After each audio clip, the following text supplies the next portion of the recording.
They told her the Americans would strip her of dignity, that captivity meant violation and shame, that surrender was only the beginning of suffering. But when Private Jim Sullivan's hands suddenly closed around the collar of Elena Hartman's torn Wehrmacht auxiliary uniform on that cold October morning in 1945, her scream cut through the Louisiana air like broken glass. "Please don't hurt me." The words ripped from her throat before she could stop them, before she could remember the training about showing no weakness, before she could recall the propaganda about American brutality that had been drilled into her head for the past 6 years. The young soldier released her immediately. His hands flew up, palms out, fingers spread wide in a gesture of surrender that made no sense. He was the victor. She was the prisoner.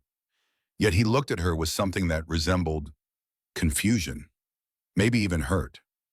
"Ma'am," he said in his southern accent, thick and slow like honey poured from a jar, "I'm just trying to help. That tear is going to get worse in the cold."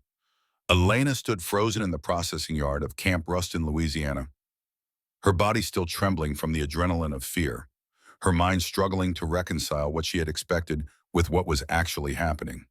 The soldier was young, maybe 25, with red hair that caught fire in the morning sun and freckles scattered across sunburned skin like stars across a summer sky. His eyes were kind, impossibly, dangerously kind. Around them, the other 42 German women stood in a tight cluster, their faces pale with exhaustion and terror, their bodies thin beneath their torn and dirty uniforms. They had been traveling for 3 days across America by train, watching the landscape transform from the industrial ruins of the eastern seaboard to the impossible green expansiveness of the South. Everything here looked alien. The sky was too blue. The sun was too bright. The air smelled of pine and something sweet that Elena could not identify, something that had no place in the world she had known for the past 2 years. In Berlin, October meant frost and gray skies and the acrid smell of burning rubble. Here the heat pressed down like a warm hand on her shoulders. The humidity made her skin feel sticky. The whitewashed barracks stretched across flat land bordered by tall trees draped in hanging moss that looked like something from a fairy tale, something unreal and vaguely threatening. The soldier was still standing there, his hands still raised, waiting for her to say something, to do something, to stop looking at him like he was about to strike her. "I'm Private Walker," he said, dropping the formal military tone and speaking to her like she was a person, not a prisoner. "Tommy Walker, from Georgia. I'm here to help you ladies get processed and settled. Nobody's going to hurt you. You got my word on that." Elena wanted to believe him. God, she wanted to believe him. But believing meant trusting, and trusting the enemy was the fastest way to get yourself killed. That much she knew. That much the Reich had taught her well. She nodded once, a tiny movement of her head, and Private Walker smiled. It was a brief, genuine expression that transformed his face from merely kind to something approaching beautiful in its openness. "All right then," he said, "let's get you ladies inside before you melt in this heat." This was not the cruelty she had been promised. This was something far more dangerous. This was kindness, and kindness, she would soon learn, was harder to survive than hate. The 43 women moved as one organism, a collective body of fear and exhaustion and desperate hope they were too afraid to acknowledge. They filed into the processing building, a long wooden structure, painted the same impossible white as the barracks, with ceiling fans turning slowly overhead and windows that actually opened to let in fresh air. Inside, other American soldiers waited, but they were nothing like what Elena had imagined. They were not brutal, they were not cruel, they were ordinary. Young men in clean uniforms, some barely old enough to shave, others showing the weathered faces of farm boys who had seen too much war. They held clipboards. They called out names. They pointed toward different areas of the building with gestures that were almost apologetic. The smell hit Elena first. Not death, not the acrid smoke of burning cities that had filled her nostrils for the past 2 years. Instead, it was food. Real food. Bread baking somewhere nearby. Coffee rich and bitter. Meat cooking on grills that must have been behind the building, out of sight, but close enough that the scent drifted through the open windows and made her stomach clench so violently she had to press one hand against her abdomen. She had not eaten a real meal in months. On the prison ships crossing the Atlantic, they had been given thin soup and hard bread. Before that, in the processing camps in Europe, there had been even less. Before that, in Berlin, during the final days of the Reich, there had been nothing but scraps and rumors and the constant gnawing hunger that made you forget what it felt like to be full. Now the smell of actual cooking meat made her mouth water and her stomach cramp and her eyes blur with tears that had nothing to do with fear and everything to do with a longing so intense it felt like violence. The sounds were different too. American voices, casual and loud without the clipped precision of German military commands. Someone was laughing. Actually laughing. A soldier standing near a jeep talking to another man, his head thrown back in genuine amusement. Elena had not heard laughter like that in so long, she had almost forgotten what it sounded like. In Berlin, in the bunkers, in the chaotic final days of the Reich, there had been only screaming or sobbing or silence. Her name was called Elena Hartmann, a female voice, American accented but clear enough that she understood. She stepped forward on legs that felt like water, her arms still wrapped around herself to hold the torn uniform, closed, hyper-aware of how exposed she felt with the fabric hanging open at her shoulder. The woman who called her name was older, maybe 40, with graying hair pulled back in a neat bun and kind eyes behind round spectacles. She wore an American military uniform with the insignia of the medical corps, and when she smiled at Elena, the expression reached all the way to those eyes. "Good afternoon," the woman said. "I'm Captain Morrison. I need to do a quick health check. It won't take long and you can keep your undergarments on.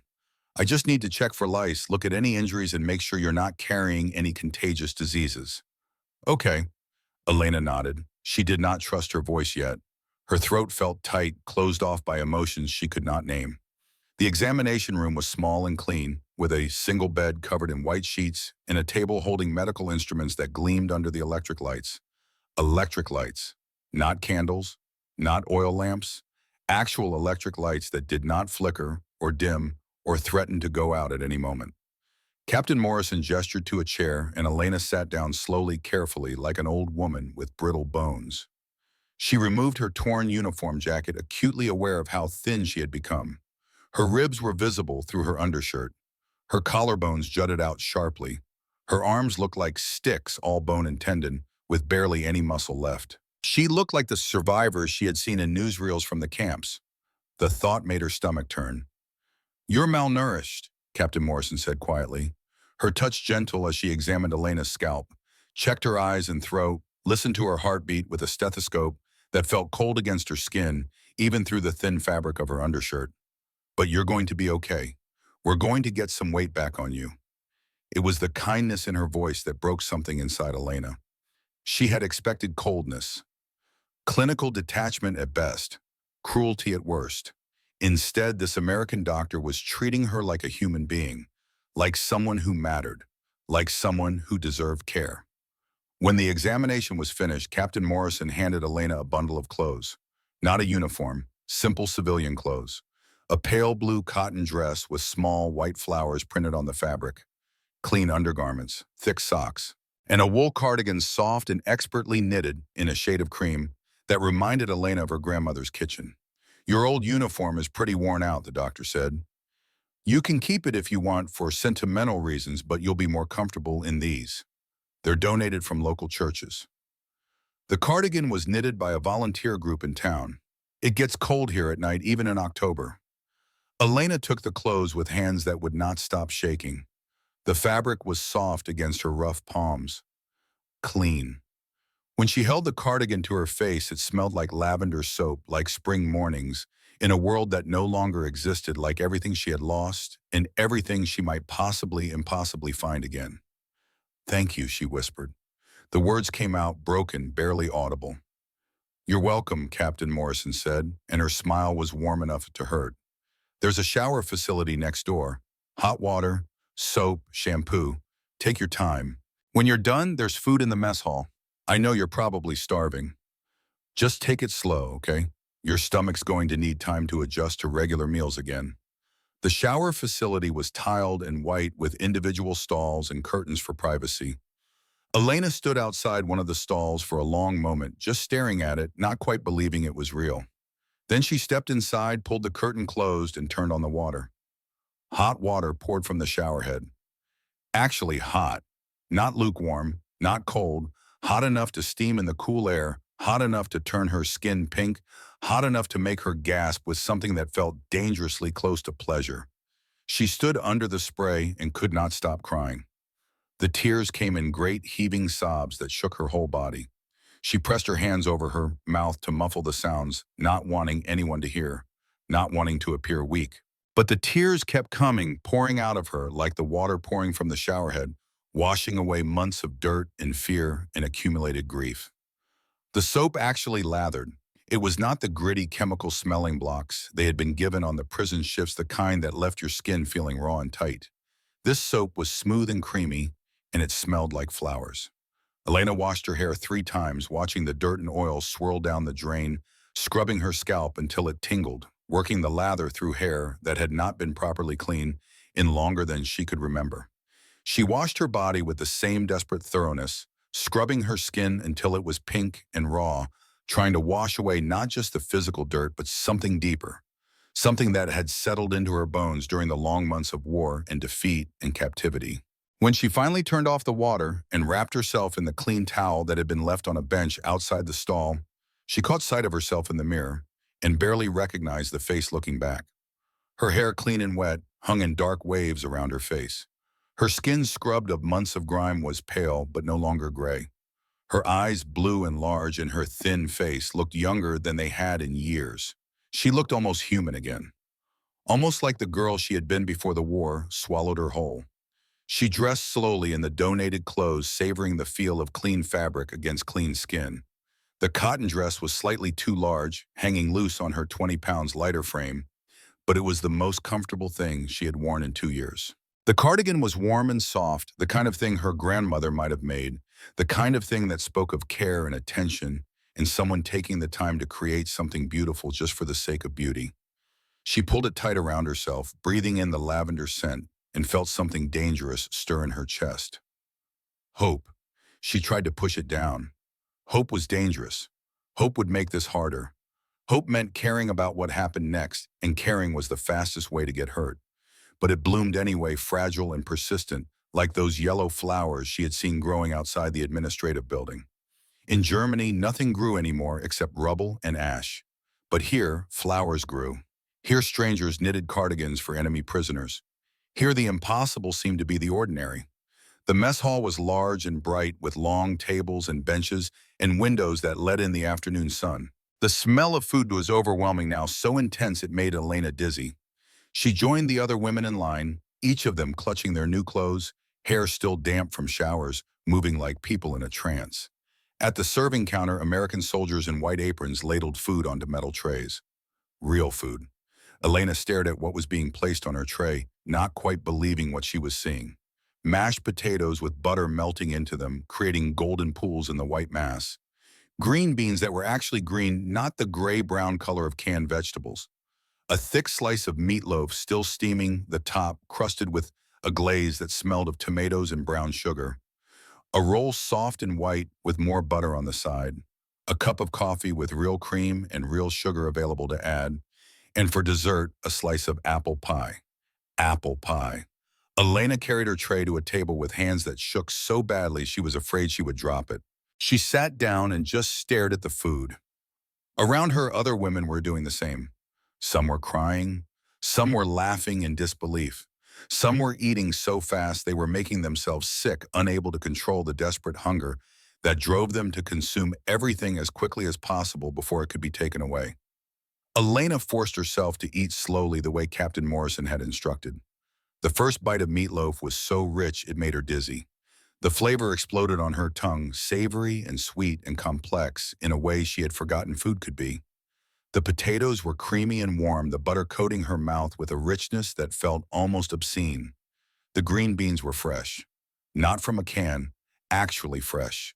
They crunched between her teeth with a satisfying texture that brought tears to her eyes. But it was the apple pie that undid her completely. She took one bite, and the sweetness exploded on her tongue like a beam. Cinnamon and sugar and tender apple filling, combining with the flaky, buttery crust in a way that was so perfect, so impossibly perfect, that she could not contain the sob that rose in her throat. In Berlin, her mother was probably eating potato peel soup, if she was eating at all. Her father, if he was still alive, was somewhere in the Soviet occupation zone starving like the rest of Germany. Her younger brother Carl had died on the Eastern Front 2 years ago, his body left in some unmarked grave in the snow. And here she was, a prisoner of war, eating apple pie. The guilt crashed over her like a wave so intense it felt like drowning. The sweetness in her mouth turned bitter. The food that had seemed like a gift now felt like a betrayal. She was alive and fed and warm while her people died, while her family starved, while Germany burned in the ruins of its own making. She set down her fork and pressed her hands against her face, trying to hold back the sobs that wanted to tear out of her chest. A hand touched her shoulder gently, and she flinched before she could stop herself.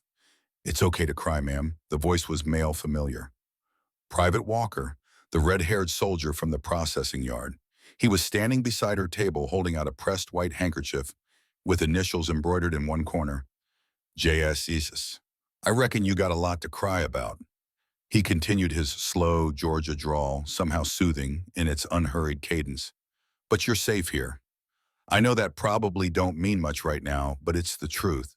You're safe, you're fed, and nobody's going to hurt you. I give you my word on that." Elena took the handkerchief with shaking hands. The fabric was clean and soft, the embroidery careful and precise. Someone had taken the time to stitch those initials. Someone had cared enough to make this small, ordinary object beautiful. "Thank you," she managed, her voice barely audible. "I am sorry, I do not mean to be weak." "Ain't weakness, ma'am," Private Walker said, and his voice was so gentle it made her want to cry harder. "It's being human. You finish your meal. Take your time. When you're ready, we'll get you settled in your barracks." He walked away, leaving her with the handkerchief and the half-eaten apple pie and the crushing weight of being treated with kindness by the enemy. Elena looked down at the embroidered initials. Sullivan. Tommy Walker was James Sullivan. She tried out the name in her mind, testing it, trying to reconcile this kind-voiced farm boy with everything she had been taught about Americans. They were supposed to be brutal, uncivilized, cruel to prisoners. That was what the propaganda had said. That was what she had believed. But the propaganda had been wrong about so many things. Around her, the other women were having similar experiences. Clara, the 19-year-old from Hamburg, was crying over her meatloaf. Greta Wolf, the 35-year-old former radio operator from Frankfurt, was staring at her apple pie like it was a religious artifact. An older woman, whose name Elena did not yet know, was laughing and crying at the same time, unable to process the contradiction between what she had expected and what she was experiencing. They were all breaking. All of them. The kindness was breaking them in ways that cruelty never could have. Elena picked up her fork and took another bite of apple pie. The sweetness was still there, still overwhelming, but she forced herself to swallow it, to accept it, to let herself have this one moment of something that resembled comfort, even if it came wrapped in guilt and confusion, and the terrifying possibility that everything she had believed might have been a lie. The barracks were simple but clean.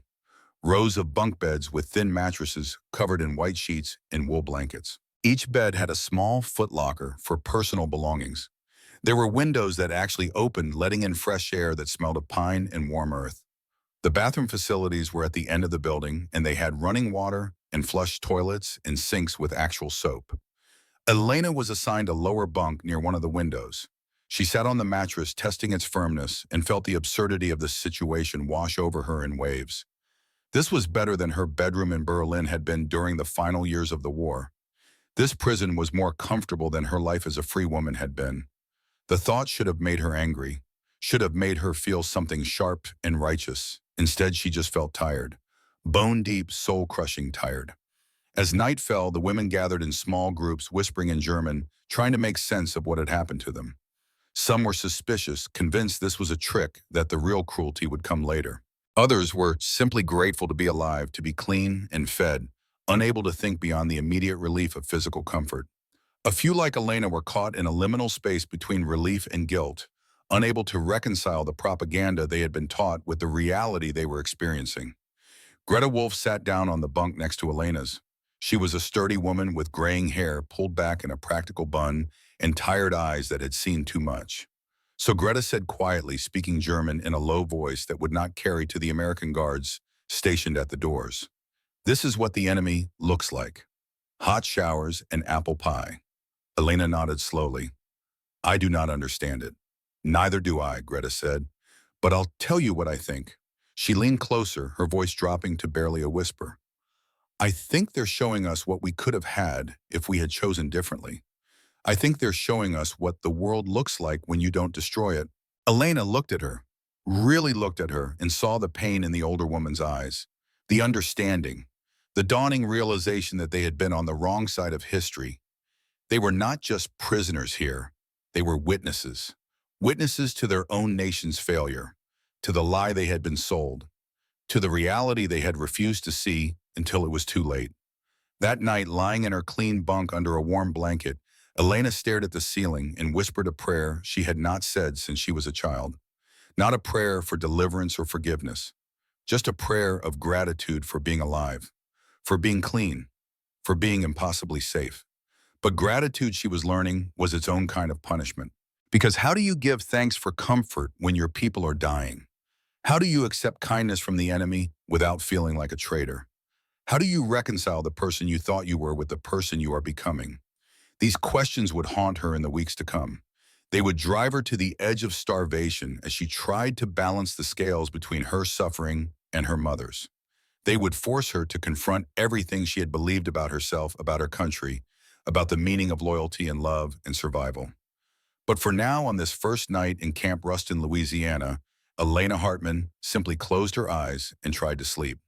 Tomorrow would bring new challenges, new questions, new opportunities to be broken by kindness. But tonight she was warm, she was clean, she was fed. And that for now would have to be enough. Act 2, Daily Rhythms. The first weeks at Camp Ruston followed a rhythm that was both foreign and strangely comforting. The women woke at 7 to the sound of a bell. Not a harsh military alarm, but a simple, almost gentle clanging that echoed across the compound like a church calling the faithful to morning mass. They dressed in their donated civilian clothes, made their beds with military precision because some habits were impossible to break, and walked to the mess hall for breakfast. Breakfast was always the same. Eggs scrambled or fried depending on the day, toast with real butter and jam, coffee that smelled like heaven and tasted better than anything Elena remembered from before the war. Sometimes there was bacon, crispy and salty, and so rich it made her mouth water. Sometimes sausage, always more food than they could possibly eat. Elena watched as the other women's faces began to change. The hollow cheeks filled out. The gray pallor gave way to healthier color. Shoulders that had been hunched with exhaustion slowly straightened. They were gaining weight, regaining their strength, transforming from skeletal survivors into something that resembled normal women again. After breakfast, they were assigned to work details. Nothing harsh or punishing, just simple labor that kept them occupied and gave structure to their days. Some women worked in the camp laundry, washing and folding linens in industrial machines that did most of the heavy work. Others helped in the kitchen, peeling vegetables and cleaning dishes under the supervision of American cooks who treated them more like students than prisoners. A few, including Elena, were assigned to the administrative office. Her education and language skills made her useful for filing paperwork and eventually translating documents. It was here in the quiet office with its typewriters and filing cabinets and maps on the walls that she found herself working alongside Private Jim Sullivan. He had asked to be assigned as one of the liaisons between the American staff and the German prisoners. Elena suspected it was because of what had happened that first day, the way she had screamed when he touched her uniform, the fear in her eyes that had seemed to hurt him somehow. Now he appeared every morning with a smile and a cheerful greeting, determined to teach her English words and phrases that went beyond basic commands. "Good morning, Miss Hartman," he would say, enunciating each word carefully. "How are you feeling today?" At first, Elena could only manage simple responses. "Good, thank you." But as the days passed, her vocabulary expanded. Jim was patient, never mocking her mistakes, always encouraging her attempts to communicate. "No, ma'am," he said one morning when she tried to describe the weather. "It's raining cats and dogs, not raining animals like pets." He grinned at her confusion, his freckled face lighting up with genuine amusement. "It's just an expression," he explained. "Means it's raining real hard. Don't ask me why we say it that way." English is a strange language. Elena found herself smiling despite herself. "Your language is very confusing." "You're doing great, though," he said. "Better than I'd do trying to learn German, I reckon." These small conversations became the highlight of Elena's days. Jim talked about his family's farm in Georgia, about his mother who baked the best peach cobbler in 3 counties, about his sister Emma, who wanted to be a teacher, about the red clay soil and the summer heat, and the way lightning bugs filled the fields at dusk. He made America sound real. Not the propaganda version she had been taught, not the enemy nation of her imagination, but a place where ordinary people lived ordinary lives, where mothers baked cobbler and sisters dreamed of teaching and lightning bugs danced in the twilight. It was disorienting, dangerous. The more human Jim became, the harder it was to maintain the wall between enemy and person between them and us. The work itself was easy, almost pointless, but Elena understood its real purpose. It was not about productivity. It was about giving them structure, purpose, a reason to get out of bed each morning. It was about reminding them they were still human beings capable of contributing something, however small. In the afternoons, there was free time. The women could read books from the camp library, mostly English novels, though there were a few German texts. They could write letters home, though responses were sporadic and heavily censored.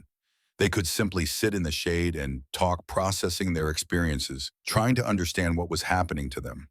Some played cards, others sewed or knitted, creating small things from donated materials. A few brave souls even tried to learn American songs from the radio that played constantly in the recreation hall. The music was strange, syncopated rhythms and sliding notes that sounded nothing like the German marches and folk songs Elena had grown up with. Once a week, they were allowed to shop at the camp canteen, a small store where they could use the wages earned from their work assignments to buy small luxuries.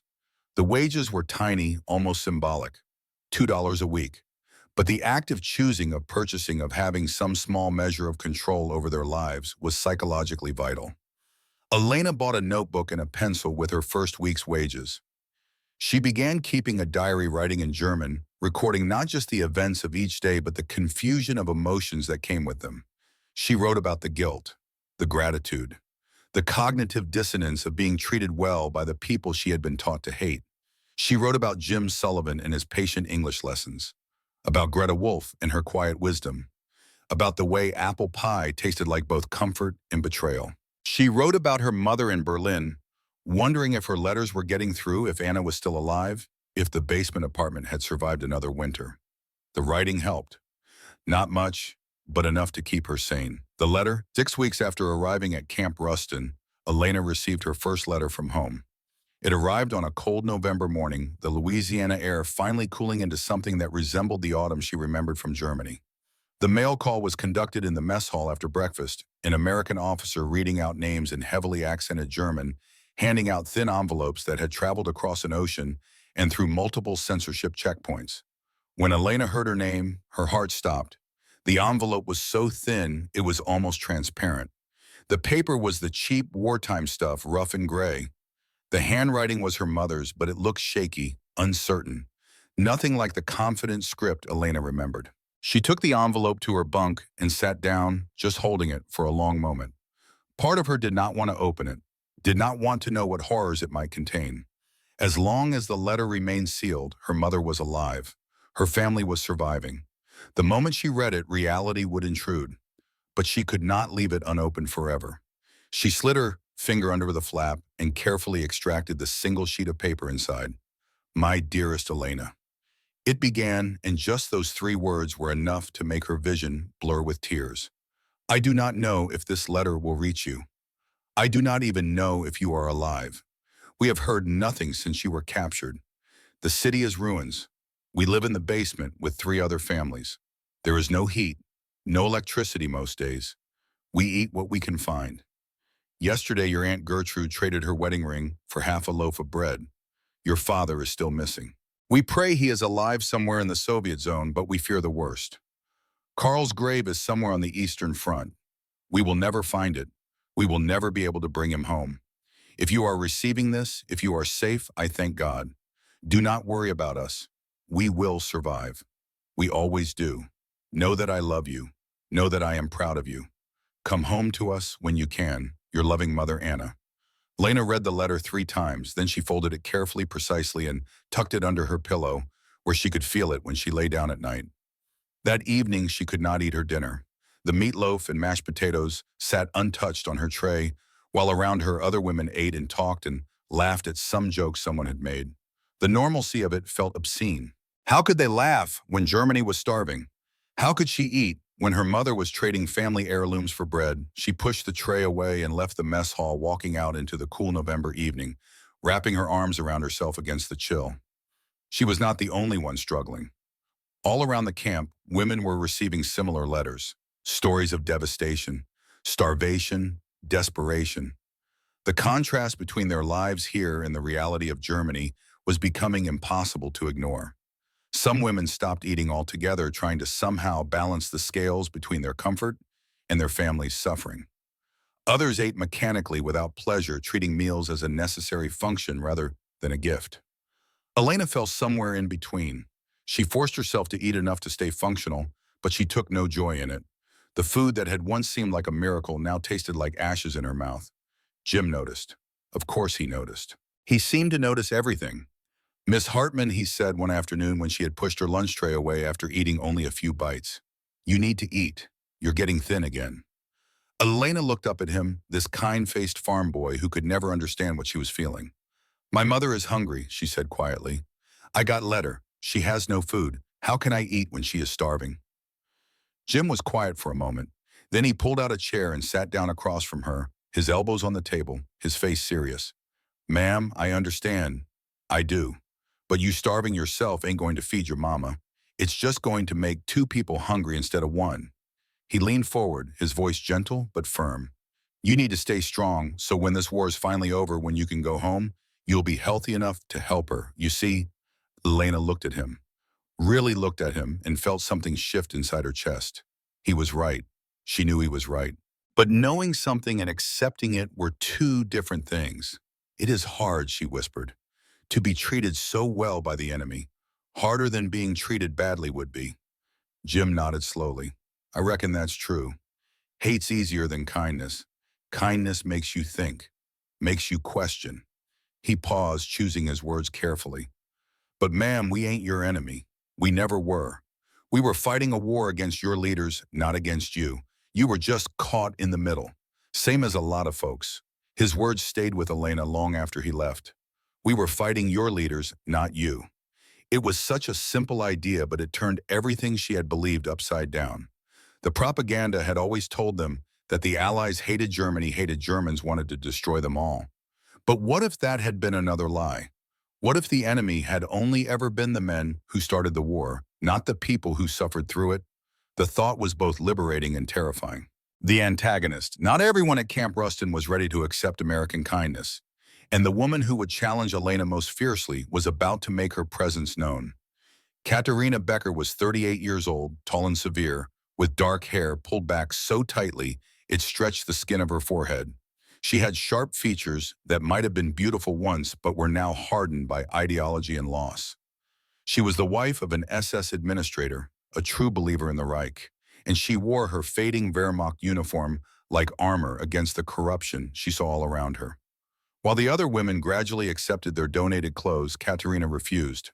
She patched her uniform carefully, mending the tears, washing it by hand each week, keeping it as close to regulation as possible.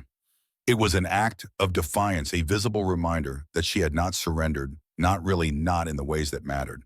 She watched Elena with particular disapproval, watched her laugh at Jim Sullivan's jokes, watched her eat American food without visible guilt, watched her embrace the English language and the donated dresses and the comfortable routine of captivity. The confrontation came in early December as the camp began preparations for Christmas. Elena was in the barracks helping Greta fold clean laundry when Katerina approached. Her face was set in hard lines, her eyes cold. "You laugh with the enemy, Elena Hartman," she said in German, her voice loud enough that several other women looked up from their activities. Elena straightened, folding a sheet carefully before responding. "They are not our enemies. The war is over." Katerina's laugh was bitter sharp as broken glass. "The war is never over. You think kindness erases what they did, what they represent." She stepped closer, her voice dropping but losing none of its intensity. "You disgrace the memory of those who died for the fatherland. Your brother Carl died fighting Americans, and you laugh with them, share meals with them, learn their language like some eager schoolgirl. The mention of Carl hit Elena like a physical blow. She felt the air leave her lungs, felt the familiar guilt rise up and threaten to choke her. What would Carl say if he could see you now? Katerina pressed, sensing weakness. What would he think of his sister, who has forgotten her loyalty? Elena had no answer. The question haunted her in the dark hours of the night when sleep would not come and the ghosts of the past pressed close. I am organizing the true Germans. Katerina continued, her voice taking on a recruiting tone. Those who remember what we fought for. Those who will not be corrupted by enemy propaganda disguised as charity. You can join us, Elena, or you can be labeled what you are, a traitor. She turned and walked away, leaving Elena standing there with a half-folded sheet in her hands and a hollow feeling in her chest. Over the next few days, it became clear that Katerina had been working on this division for some time. She had gathered 6 other women, all older, all harder, clinging to the old beliefs because the alternative was too painful to contemplate. They sat together at meals, worked together when possible, spoke only German, and refused to use English even when addressed by American guards. They created a visible split in the camp. On one side, the majority who had accepted their situation and were trying to make the best of it. On the other, Katerina's group, the self-proclaimed true Germans, who wore their suffering like badges of honor. Young Clara, the 19-year-old from Hamburg, found herself caught in the middle. She respected Katerina's conviction, but was drawn to Elena's pragmatism. One evening, she approached Elena's bunk, her face troubled. Frau Hartmann, she said quietly, Frau Becker says I must refuse to work in the kitchen. That helping the Americans makes me a collaborator. But I have nothing. My family has nothing. The small wages I earn, I send home. Is it wrong to accept their kindness? Elena looked at this girl, barely more than a child, and saw herself reflected back. The confusion, the guilt, the desperate need for someone to tell her what was right. Clara, Elena said gently, accepting kindness is not betrayal, it is survival. And perhaps it is the beginning of something new, something better than what came before. Frau Becker says there can be no peace with the enemy. Elena took Clara's hand, held it between both of hers. But what if they are not the enemy? What if we were wrong about everything? The question hung in the air between them, dangerous and liberating in equal measure. Christmas approaches. December brought cooler weather and preparations for Christmas. The Americans seemed determined to celebrate, decorating the camp with pine trees strung with electric lights, hanging paper chains made by local school children, playing carols on the radio constantly. The women watched these preparations with mixed feelings. For some, it was a painful reminder of Christmases past, of families gathered around tables groaning with food, of children opening presents of a world that no longer existed. For others, it was a curiosity, a glimpse into how the enemy celebrated their holy days. Katerina watched with barely concealed contempt. They try to buy our souls with decorations and songs, she said loudly in the mess hall one morning, as if we are children who can be distracted by shiny things. But even she could not completely resist the pull of the season.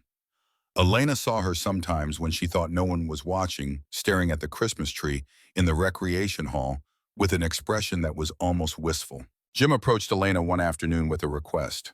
Miss Hartmann, he said, would you help me translate some Christmas carols into German? I thought the ladies might like to sing in their own language too.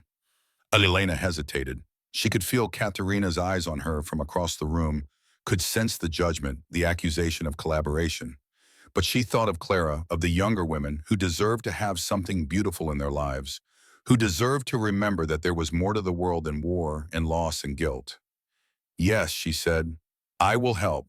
They worked together over several afternoons, Jim reading out the English lyrics, Elena translating them into German, both of them laughing at the awkwardness of trying to make words fit melodies they were not designed for.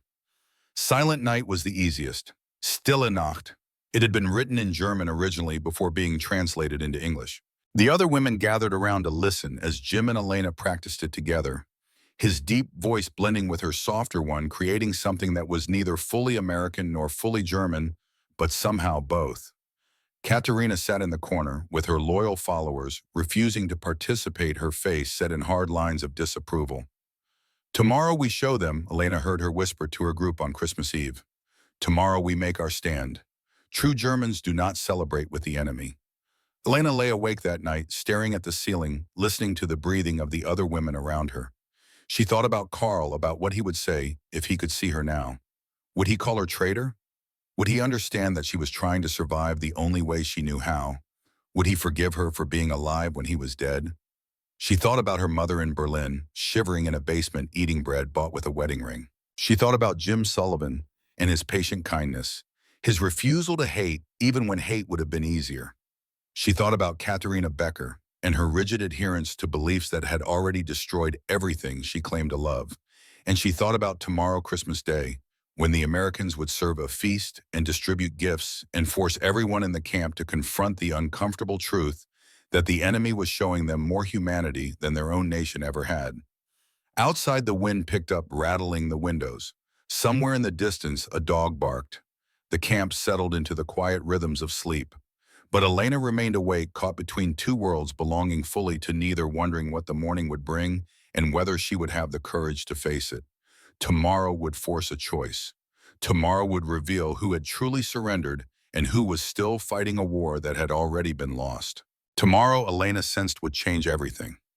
Act 4, Christmas Day. Christmas morning arrived cold and clear, the Louisiana sky a brilliant blue that hurt to look at. The mess hall had been transformed overnight. Pine boughs draped the walls, filling the air with their sharp, clean scent. Paper chains in red and green hung from the ceiling, each link carefully crafted by children in the local schools. A Christmas tree stood in the corner, decorated with strings of popcorn and cranberries and small ornaments that caught the morning light. The tables groaned under the weight of food. Turkey golden brown and glistening with butter. Ham studded with cloves glazed with honey and brown sugar. Sweet potatoes covered with marshmallows that had been melted to a perfect golden brown. Green bean casserole. Cornbread. Rolls so soft they seemed to melt when you touched them. And pies. So many pies. Apple and pecan and pumpkin, each one a work of art. The women filed in slowly, uncertainly, not quite believing what they were seeing. Even those who had been at the camp for weeks, who had grown accustomed to American abundance, seemed shocked by the sheer excess of it all.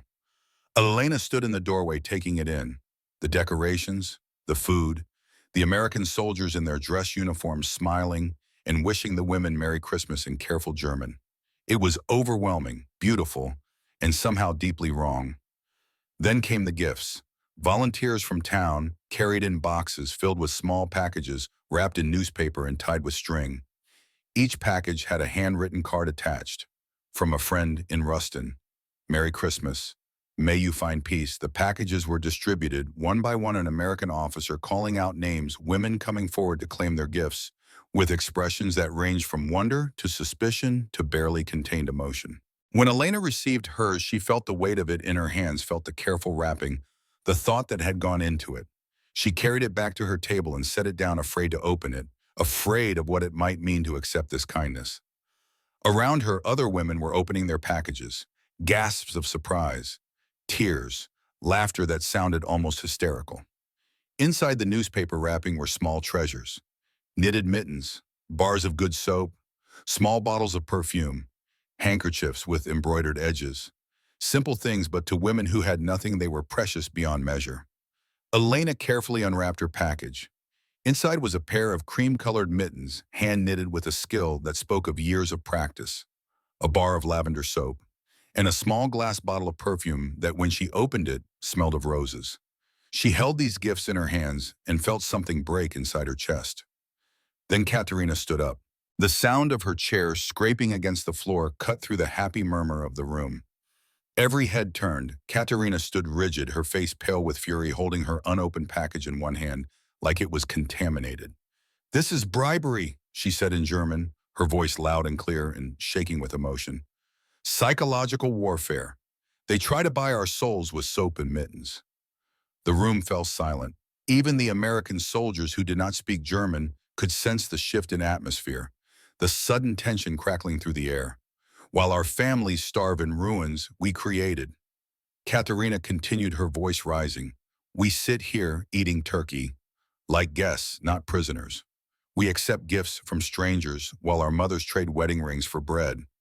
Have you all forgotten who you are? Have you forgotten what we fought for?" She held the package high above her head. I refuse this. I refuse to be corrupted. And then she threw it. The package hit the floor hard. The glass perfume bottle inside shattered. The smell of roses filled the air, sweet and cloying and suddenly sickening. Her 6 followers sat frozen, uncertain. One reached for her own package as if to throw it as well, but her hands trembled and she could not quite complete the gesture. Young Clara, sitting at Elena's table, clutched her package to her chest, her face torn between respect for Katharina's conviction and desperate desire to keep what she had been given. Jim Sullivan stepped forward from where he had been standing with the other soldiers. His movement was calm, unhurried, but there was something in his face that commanded attention. He walked to where Katharina stood, bent down, and carefully picked up the broken perfume bottle, the newspaper wrapping the mittens that had spilled out. "Ma'am," he said quietly, but his voice carried through the silent room, "nobody's forcing you to accept anything. But these gifts aren't from the U.S. government. They're from regular folks in town, church ladies, shopkeepers, families who heard there were women here who lost everything. They just wanted to help. That's all." He stood holding the broken pieces and turned to address the entire room. "You're free to refuse. You're free to accept. That's what freedom means. Choice." Katerina's face flushed red. "You speak of freedom while we are imprisoned. You speak of choice while we have none. This is hypocrisy. This is the enemy pretending to be savior." Elena found herself standing before she had consciously decided to move. Her legs carried her forward until she was facing Katerina across the space where the broken perfume bottle had fallen. "Katerina," she said in German, her voice shaking but clear. "I understand your anger. I feel it too. But these people are not our enemies." Katerina's eyes narrowed. "Then what are they, Elena? What do you call the nation that bombed our cities, that killed our sons and brothers?" "The real enemy," Elena said, and the words felt like they were being torn from somewhere deep inside her, "was the lie we were sold. That hate makes us strong. That kindness is weakness. That some lives matter more than others. And what would your brother Carl say?" Katerina's voice was sharp, cruel, designed to wound. "The brother who died fighting Americans. Would he call you wise, or would he call you traitor?" The question hit Elena like a fist to the stomach. For a moment she could not breathe, could not think, could only see Carl's face, young and grinning, and so impossibly alive in her memory. Then Greta Wolf stood her chair, scraping back. "My brother is dead too," she said quietly. "My husband, my son, all dead, all killed in this war. And you know what I think they would say?" She walked over to stand beside Elena, her weathered face calm. "I think they would say, live. I think they would say, survive. I think they would say, do not let hate destroy what is left of you the way it destroyed us." Katerina looked around the room, seeking support, seeking validation. 3 of her 6 followers would not meet her eyes. One of them, an older woman named Ilsa, slowly opened her package and took out the mittens, inside holding them like they were made of spun gold. "Traitors," Katerina hissed. "All of you." She turned and walked out of the mess hall, her footsteps echoing in the silence. 2 women followed her, loyal to the end. But 4 remained, and young Clara hugged her package closer, a single tear rolling down her cheek. The Christmas meal continued, but the joy had been dampened. Elena ate mechanically, tasting nothing, the confrontation playing over and over in her mind. Katerina's question haunted her. What would Carl say? She did not know. She would never know. And that uncertainty was almost worse than any answer could have been. The revelation. 3 days later, Elena found Jim sitting alone in the small garden behind the administrative building. December had turned cold, but the sun was out, warming the air just enough to make it pleasant to be outside. He was smoking a cigarette, staring at nothing, lost in thought. "Private Sullivan," Elena said softly, not wanting to startle him. He looked up and smiled, but it did not quite reach his eyes. "Miss Hartman, please sit." Elena sat on the bench beside him, leaving a respectable distance between them. "Thank you," she said, "for what you said to Katerina, for understanding." Jim took a long drag on his cigarette, exhaled slowly. "She's not wrong to be angry," he said. "I'd be angry too in her place." They sat in silence for a moment. Then Elena asked the question that had been building inside her for weeks. Why do you treat us this way? We are enemy. We worked for Wehrmacht. We are German. Why do you give us food and clothes and kindness? Why do you see us as people?" Jim was quiet for so long. Elena thought he might not answer. He finished his cigarette, ground it out carefully beneath his boot. When he finally spoke, his voice was different, heavier. "Can I show you something?" He pulled a photograph from his wallet. It was creased and worn from being carried, the edges soft, a family portrait, a farmhouse in the background, a woman in a floral dress, a man in overalls, a teenage girl, and two young men, one with red hair and freckles, one darker, both grinning at the camera. "That's my family," Jim said. "Mama, Daddy, my sister Emma. That's me on the left." He pointed to the other young man. "And that's my baby brother David." Elena looked at the photograph, at the happiness captured there, at the world that had existed before war touched it. "Your family is beautiful," she said. "You must miss them very much." "Every day," Jim said. His voice caught slightly. "This photo is 2 years old. David died in March 1945. Elena felt her blood turn to ice water. "I am so sorry." "We're near Berlin." The words hung in the air between them. Near Berlin, where Elena had been, where she had sat in windowless bunkers, typing orders, decoding messages, managing the logistics that sent men to their deaths. "March 1945, Elena whispered. "I was in Berlin then, working in communications bunker. I could have, my work could have," Jim interrupted gently. "Miss Hartman, look at me." She forced herself to meet his eyes. They were red-rimmed but clear. "When they told me I'd be working with German prisoners, I was angry," he said. "I thought I'd hate you all. Thought it would be easy to see you as the enemy." He looked back at the photograph. "But then I saw you ladies get off that train. Scared, starving, broken. And I thought David wouldn't want me to hate. He was the kindest person I knew. Couldn't stand to see anything suffer." Jim's voice grew stronger. "You didn't kill my brother Elena. The war did. The hate did. The machine that ground up boys from Georgia and girls from Berlin and made corpses of them all. That's what killed David." He looked at her directly, his gaze steady. "If I hate you, then David died for nothing. But if I can show you kindness despite my loss, then maybe, just maybe, that's how we stop the machine." Elena's vision blurred with tears. She pressed her hands over her mouth, trying to hold back the sobs that wanted to tear out of her chest. Guilt and grief and gratitude all collided inside her until she could not tell where one emotion ended and another began. "How can you?" she managed to choke out. "After what you lost. How can you be kind to me?" Jim put the photograph back in his wallet with careful precision. "Because hate is easy, Miss Hartman. Kindness is hard.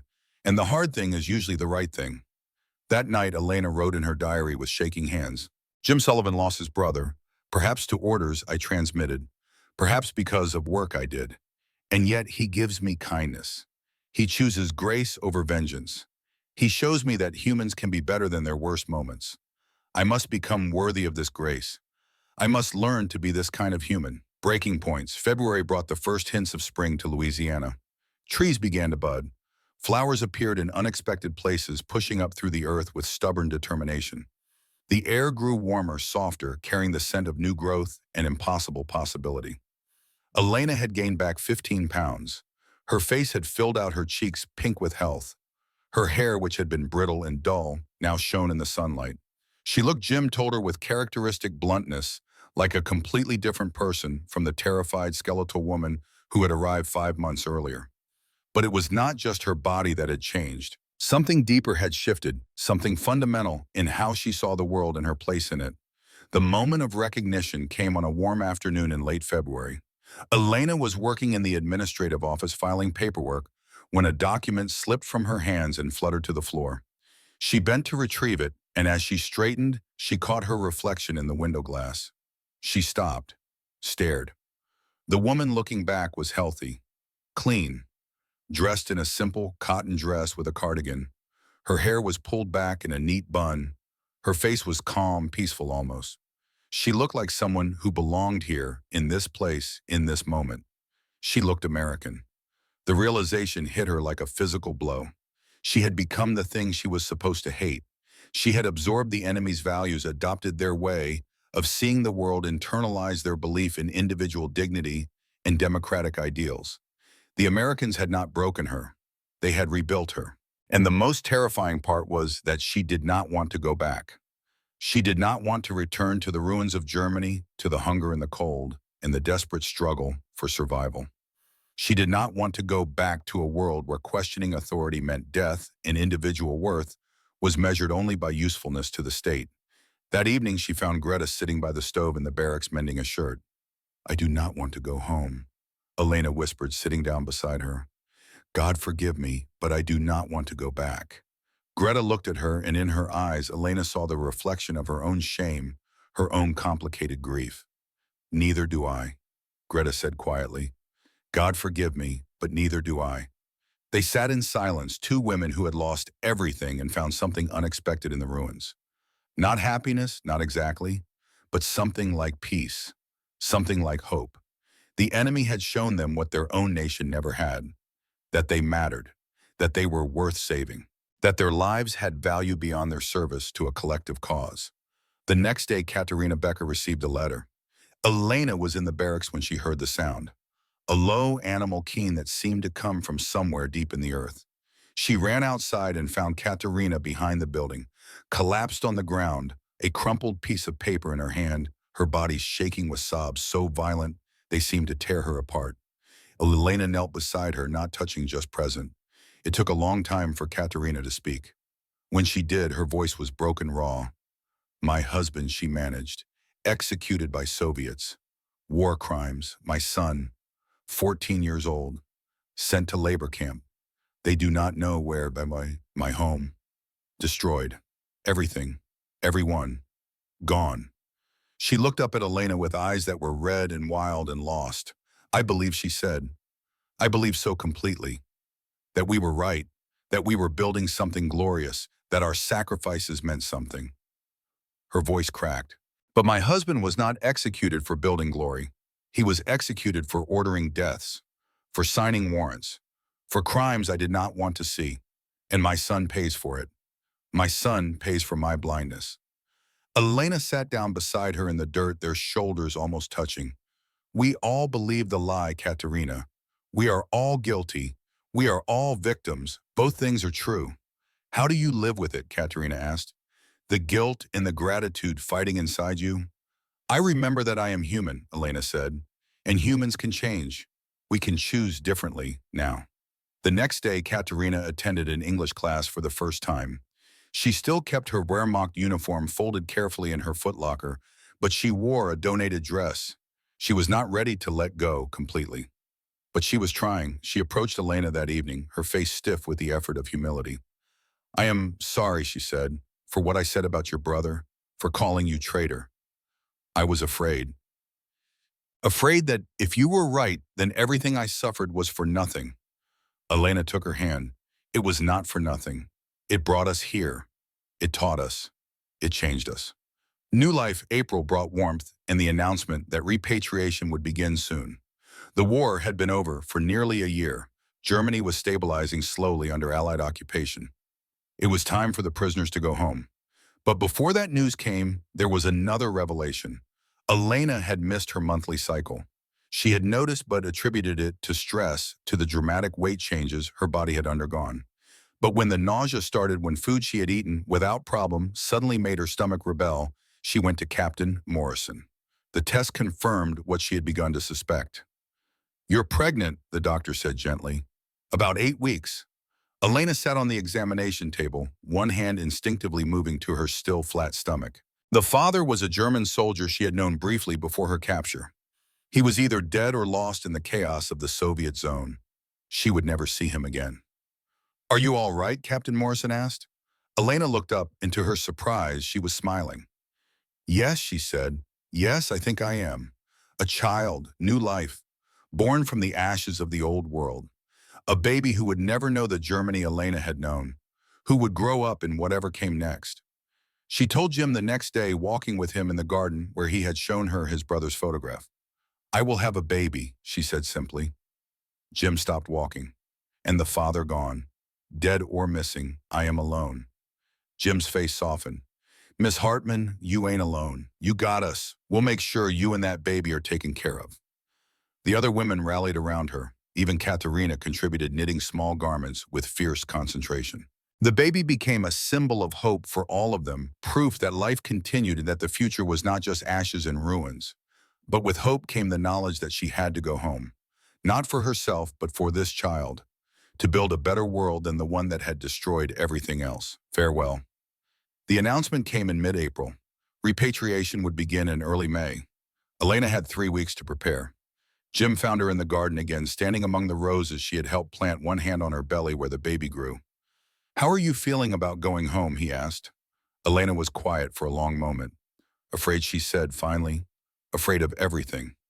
Seeing my mother, seeing the ruins, going back to hunger and cold, going back to being who I was before." Jim pulled up a wooden crate and sat down, gesturing for her to join him.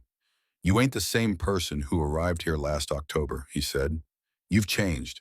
That's not a bad thing. That's growth." "But my people," Elena said, her voice breaking. "My mother, they have suffered so much. And I have been here safe and comfortable. How can I face them? You survived," Jim said firmly. "That ain't something to feel guilty about. You survived, and you learned, and you grew. Now you can go home and help rebuild. Not just the buildings and the roads, but the ideas, the values, the way people think about each other." 2 days later, a telegram arrived. Red Cross, official. Captain Morrison brought it to Elena personally, her face somber. Elena's hands shook as she opened it. "Ernst Hartmann, prisoner number 4, 719, deceased February 1946, Soviet labor camp Sachsenhausen. Death from malnutrition and typhus. Remains unrecovered. February, 2 months ago. While she had been eating turkey at Christmas, while she had been laughing at Jim's jokes, while she had been safe. Her father had died alone in a Soviet camp. The grief was crushing, but it was Greta who helped her process it, who reminded her that surviving did not dishonor the dead. Your father would not want you to suffer for being alive," she said. "He would want you to live, to raise that baby, to build something better." On her last day at Camp Ruston, Jim gave Elena a package. Inside was a small American flag carefully folded, a collection of photographs from her time at the camp documenting her transformation, and a letter. She read it that night, sitting on her bunk, tears streaming down her face. "Dear Miss Hartman, you have been one of the best people I have known. You have shown me that forgiveness is not weakness, it is the strongest thing a human can do. Do not forget what you learned here, that people are people no matter where they are from, that kindness is stronger than hate, that you matter not because of what you can do for your country, but just because you are you, about that baby you are carrying. That child is going to have one hell of a mother, strong, brave, kind. Raise that child to remember that humans can choose differently, that we can break cycles of hate. You are not my enemy. You never were. You are just someone who got caught up in something terrible and came out the other side. That makes you pretty strong in my book. Your friend always." James Sullivan epilogue. Full circle, Elena returned to Berlin in June 1946. She found her mother alive, skeletal, living in a basement with 2 other families. The reunion was tearful, joyous, complicated. In December, she gave birth to a daughter, Sophia. Wisdom born from suffering. She taught English to neighborhood children. She wrote to Jim every Christmas, and he always wrote back. She rebuilt her life one small choice at a time, planting roses, teaching kindness, showing Germany what was possible. The years passed. Her mother died peacefully in 1955. Sophia grew up strong and determined, became a lawyer fighting for refugees and prisoners. In 1975, Jim visited Berlin with his wife and daughter, and he and Elena stood together at the Brandenburg Gate, 2 old friends who had changed each other's lives. In 1989, Elena watched the Berlin Wall fall. She was 67 years old. She thought of Jim, of Camp Ruston, of the roses they had planted together. "Everything you said was true," she wrote to him. "Kindness is stronger than hate. One act of grace can ripple through generations." And in 2015, Elena's granddaughter, Rachel, stood at the Camp Ruston Memorial with Jim's grandson, Michael. They planted a rose bush together, completing the circle that had begun 70 years earlier, with a torn uniform and a hand that reached out not to hurt, but to help. The memorial plaque read, "Here 43 German women learned that humanity transcends conflict, that kindness defeats hate, and that every person has inherent worth. May we always remember the enemy is never the person before us, but the ideology that makes us forget their humanity." This is the story of Elena Hartman and James Sullivan, of a torn uniform and lavender soap and apple pie, of an American farm boy who lost his brother but chose grace anyway, of a German woman who learned that accepting kindness is the bravest thing you can do. Their story reminds us that even in war's darkest moments, someone can choose to be kind, and kindness is contagious. It multiplies. It transforms not just the recipient, but everyone they touch, creating cascades of humanity that can eventually change the world. One rose at a time, one kind act, one choice to be human. That is how we change the world.